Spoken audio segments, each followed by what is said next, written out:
In this episode, we talk about a legendary outlaw motorcycle club, the Sons of Silence MC. We take you behind the scenes with some footage of how the prospect process is for these type of outlaw clubs, and we get into it on this episode of Demons Row TV. And oh yeah, we ghosted, baby.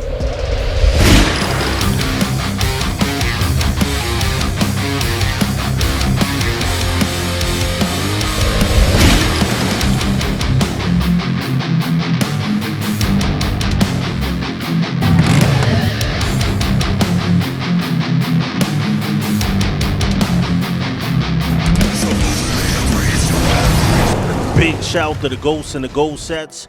Welcome to Demons Row TV, the holy grail of MC culture, where we cover everything motorcycle and motorcycle club involved. I'm Sos the Ghost. I'm your host for the evening, and today we break down some footage from the Sons of Silence MC. A lot of people constantly say that they got that 1% in their heart, they got that outlaw spirit, but how many are ready to really go through what it takes to prospect and become a fully patched member of a diamond club, of a 1% club? And today we're gonna go over some footage.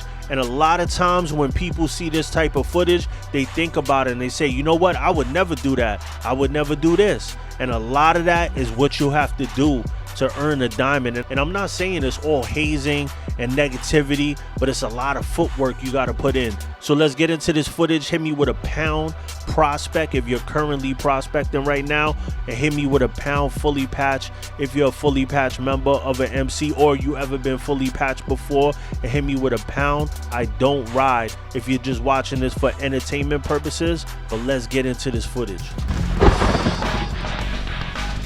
To get his patch, a biker has to go through a rigorous rite of passage designed to weed out the weak. Before a biker can become a member, he must be a prospect. As a prospect, you're required to do whatever a patch-wearing member tells you to do. This is why Demons Row is so important. Look at the first thing you see: Blake Boteller, Special Agent, ATF. So automatically you're hearing it from the ATF's point of view. It's always from a police officer's point of view. It's always from an ATF's point of view. It's very disingenuous that someone in a motorcycle club could be standing trial, could be sitting in front of jury. Meanwhile, the ATF is putting out little documentaries like this, making them scared of that club. When meanwhile, they're talking about something from the 80s or 90s most of the time when they're talking about this stuff. So this is the picture that they paint. So when you're sitting in front of a jury, they're looking at you with a lens of the 80s and 90s. The Sons of Silence take no mercy on their prospects, hazing them relentlessly. The Sons of Silence are kind of a throwback in the outlaw motorcycle gang world. They like to punch the prospects in the mouth, headbutt them, kick them, do those kind of things, and just run them hard. Come on, Spec! If they holler for a prospect, you better get there quick. You don't kind of stumble over there, you run. Whatever you're told to do, you have to do. So let me know in the comments how many of you will get headbutt, punched, stuff like that, and not walk away from your club. Me personally, I ain't even gonna lie to you. Me, myself, if you put hands on me, I'm putting hands back on you. I don't care who you are. You know what I mean? Like, I just can't see that. Whatever you're told to do, you have to do. If it's pick up a dog turd off the floor and eat the you gotta do it. So let me know in the comments how many of you in the year 2022, if your club came to you with turd off the ground and told you to eat it, how many of you is eating it for your club? I would like to know. I talked about it when I read the book The Unknown Mongol, and Junior talked about prospecting and a beer being handed with piss in it and was told to drink it.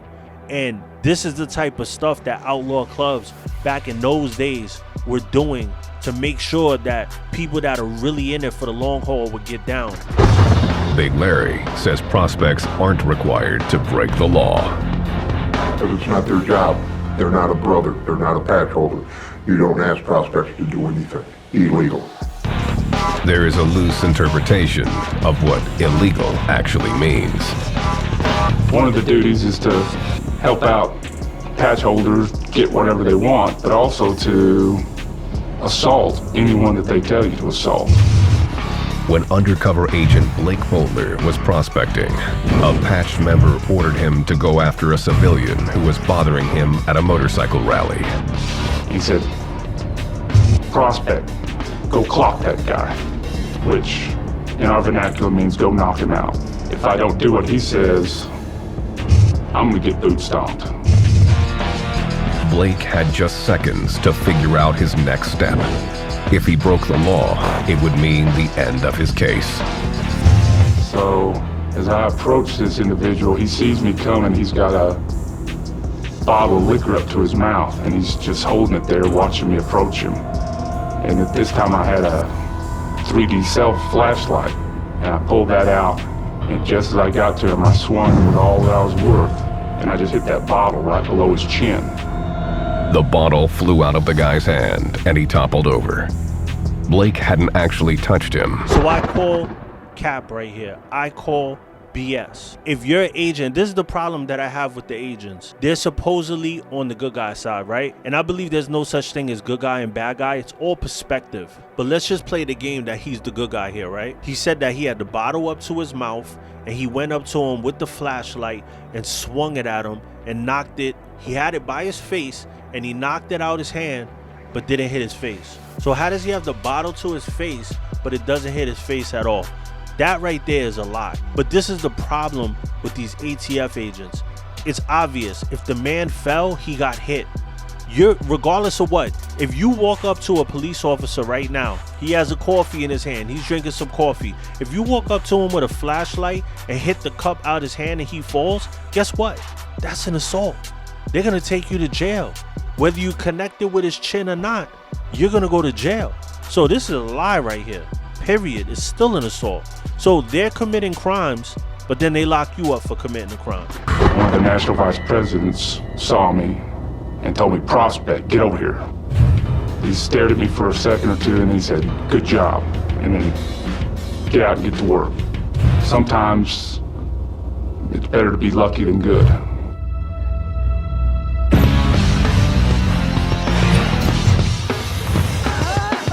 Only after a prospect makes it through these hurdles and is voted in by 100% of the chapter membership does he get his patch. Did you hear what they said right there? Unanimous vote. If you're new to MC culture or you're starting a new motorcycle club, that is the smartest thing you could do. If you're bringing in a new member, make it that 100% of the chapter has to vote them in. Because guess what? Even if it's one brother that's stubborn, make him earn that brother's respect. Make him follow that brother everywhere and earn his respect to get the unanimous. A lot of times, a brother will have a gut feeling about somebody that everybody else doesn't see. You need to listen to that gut feeling. The Sons award them yearly at Sturgis, their most important mandatory run.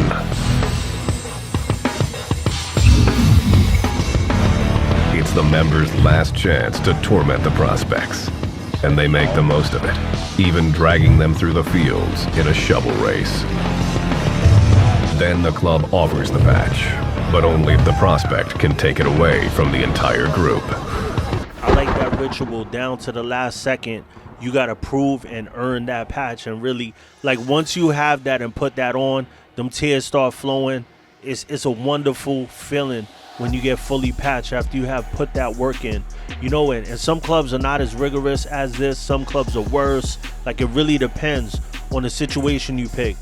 But I'm telling you right now, get me in front of any ATF agent. Get me your smartest ATF agent, and let's go over this footage, and I will destroy them.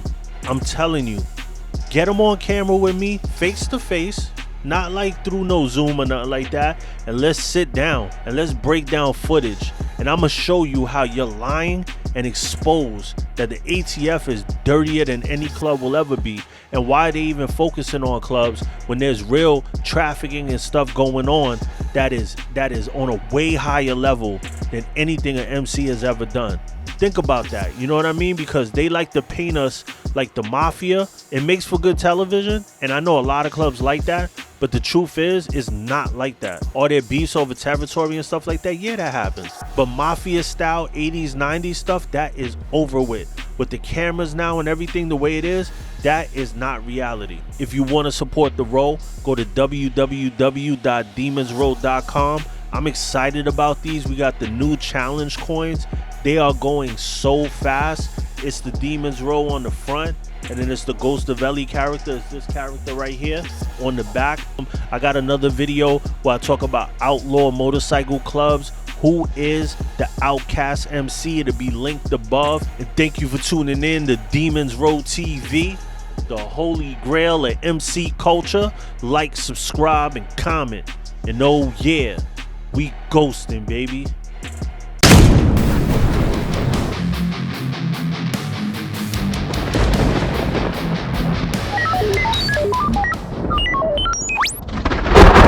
Oh.